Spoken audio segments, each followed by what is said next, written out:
UP कुछ ऐसे रहा डिजिटल करेंसी का सफर।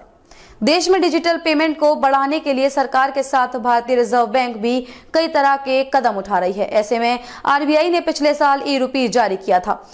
यह एक तरह की डिजिटल करेंसी है। इसका इस्तेमाल करके आसानी से पेमेंट किया जा सकता है। दरअसल कैशलेस इंडिया को साक्षर करने के लिए यह कदम उठाया गया है।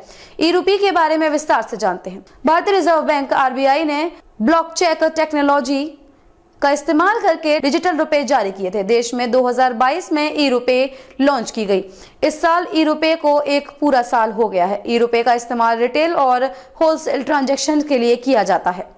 कई लोगों के मन में ई-रुपए को लेकर कई सवाल हैं। आज हम इस आर्टिकल के जरिए आपको ई-रुपए के बारे में विस्तार से बताएंगे। ई-रुपए की परफॉर्मेंस आरबीआई ने अपने वार्षिक रिपोर्ट में कहा कि ई-रुपए का प्रदर्शन काफी अच्छा रहा है। देश के कई बैंक ई-रुपए को बढ़ावा देने के लिए रिवॉर्ड पॉइंट और कई ऑफर दिए हैं। आरबीआई ने यूपीआई प्लेटफॉर्म के जरिए सीबीडीसी ट्रांजैक्शन को रोजाना 10 लाख रुपए कर दिया है। इसका मतलब है कि अब आसानी से कोई भी व्यक्ति 10 लाख रुपए तक हर दिन लेन देन कर सकता है।